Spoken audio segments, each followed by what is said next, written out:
Hey, happy Wednesday, everybody. Mark again here, WeatherMan Plus. Good morning to you.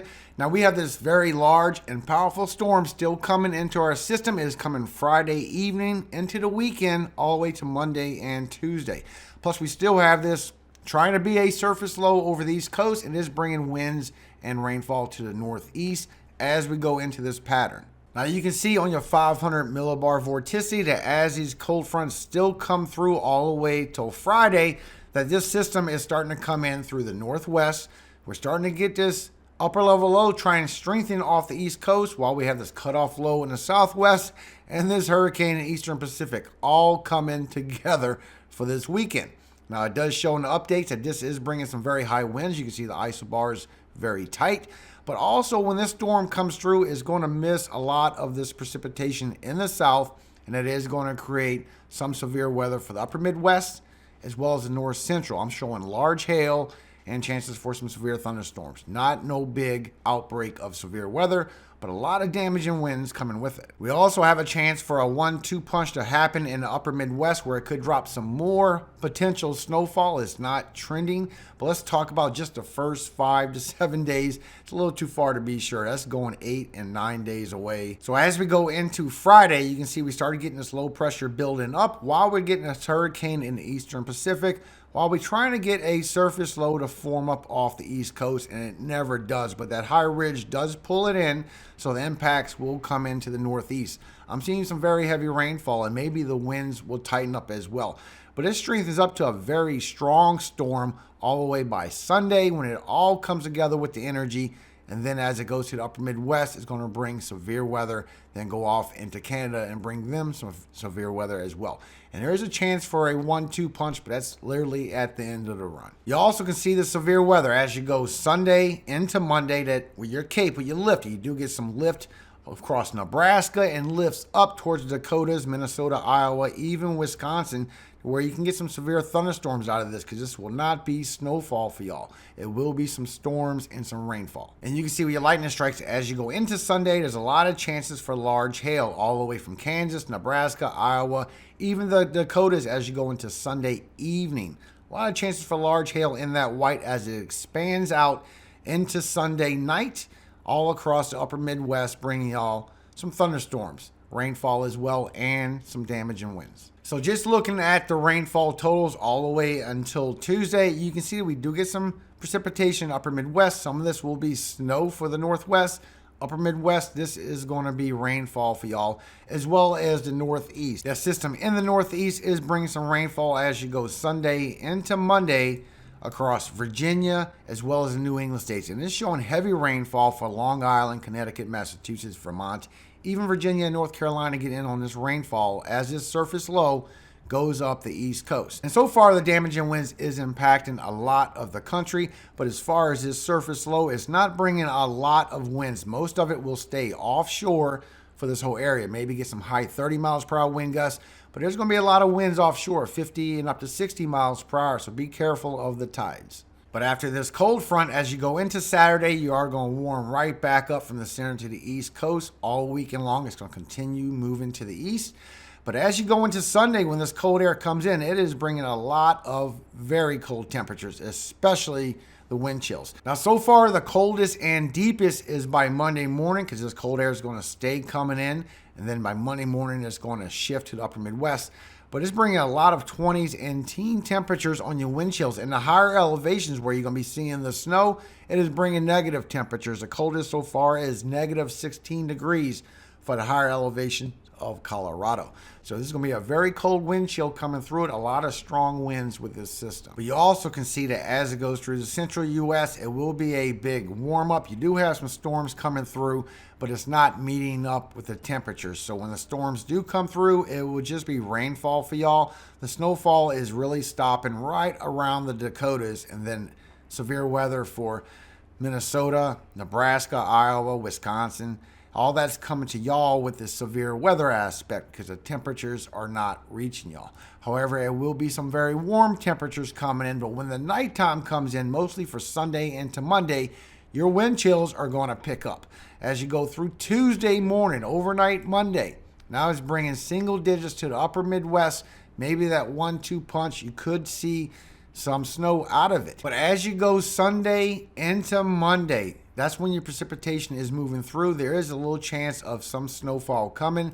Your temperatures do change dramatically after the precipitation moves through, where you'll be in single digits to teen temperatures, feels like, for your wind chills. It's going to be a very cold wind chill. So all the way up to Tuesday, this is your snowfall that will go. You will have a lot of rain for the north central and upper Midwest because of the temperatures I showed you. But a lot of the snow will be in the northwest. And this is going to be mostly in the higher elevations that's going to see the most amount of snow. And it's a good bit of snowfall. Higher elevations could see 2 feet or more of snow. But as far as the cities that's going around, there's a few cities that will see it. But the main cities like Denver, a lot of people that want this snowfall, you will not see this snowfall. You might get some accumulation from that 1-2 punch that comes afterwards, but still, that's a little too far to be sure. But I do have this link in the description so you can go to your area, you can zoom in, just like you see Denver's getting nothing. You can zoom in and see what kind of snowfall amounts you are looking at. Spokane, Washington, Portland, Oregon, Denver, Colorado, 0. It is going up to the higher elevations, but if you notice, there is going to be a 1-2 punch, and so far that 1-2 punch could bring a little bit of snow. Maybe a 1/2 inch towards Denver. It's not looking too good. That second storm should be somewhere around the Dakotas if the precipitation can meet up with the temperatures.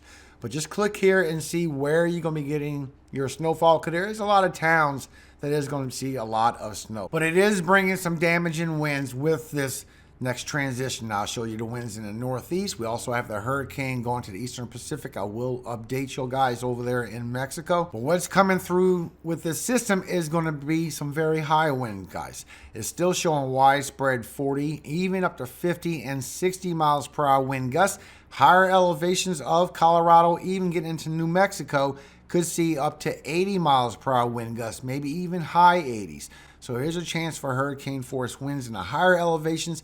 Everybody else is going to see some very strong winds come through, 50 and 60 miles per hour wind gusts with this system. And it will strengthen as it comes through the four corners through the central of the U.S. And that's where the main impacts are going to be. So please be warned, you do have chances for blizzard conditions in the higher elevations, of course.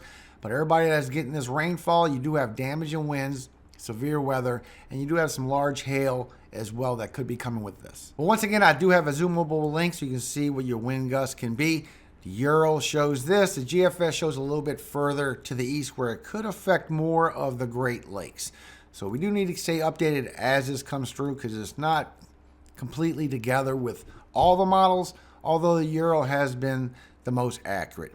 So it's showing 40 and 50 widespread, even get up to 60 and higher towards Rapid City. But zoom into your area and see exactly what you can expect out of this next system. So as we look at the Arctic oscillations, see what is left for October going into November.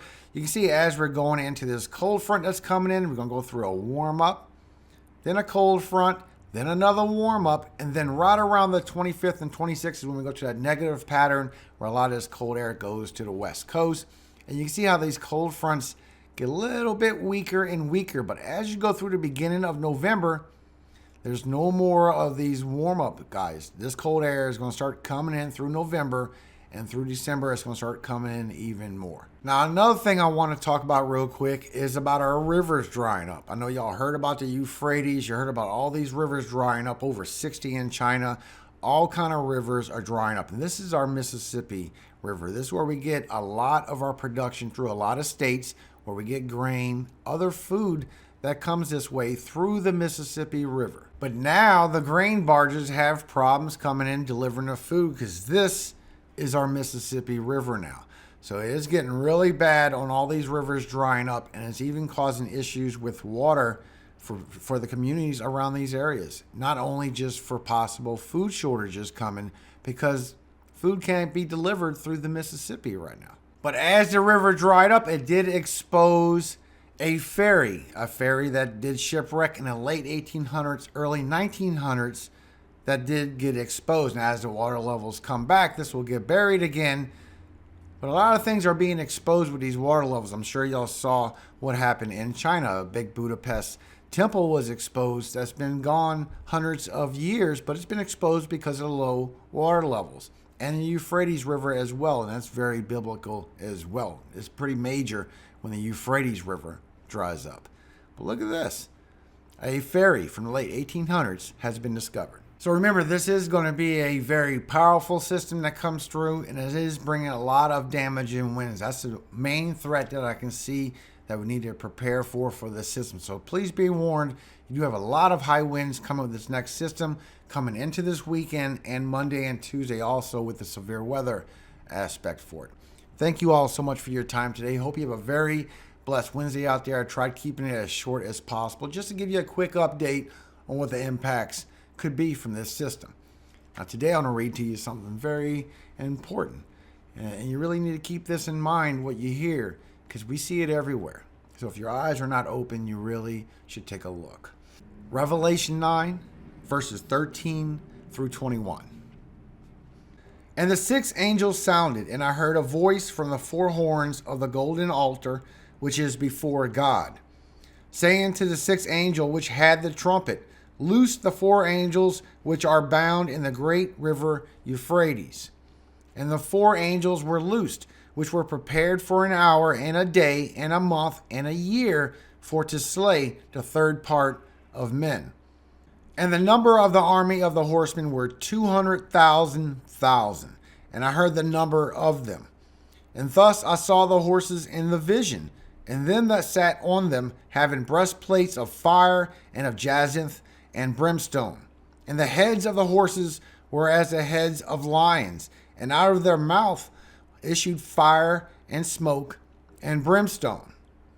By these three was the third part of men killed, by the fire and by the smoke and by the brimstone which issued out of their mouths. For their power is in their mouth and in their tails, for their tails were like unto serpents and had heads, and with them they do hurt. And the rest of the men which were not killed by these plagues yet repented not of the works of their hands, that they should not worship devils and idols of gold and silver and brass and stone and of wood, which neither can see nor hear nor walk. Neither repented they of their murders, nor of their sorceries, nor of their fornication, nor of their thefts. Amen. Have a very blessed day today. Everybody, God bless you and your families. If you never found the Lord Jesus before in your life, I urge you to repent and go talk to him. He is waiting for you. He loves to answer prayers. He will lift you up out of any problem you are dealing with. God bless you among your decisions. I wish the best for every single one of you. Have a very special and a very blessed day today. All glory does go to God, our Father in heaven, the one and only true God. Amen. Hallelujah. Have a great Wednesday, everybody.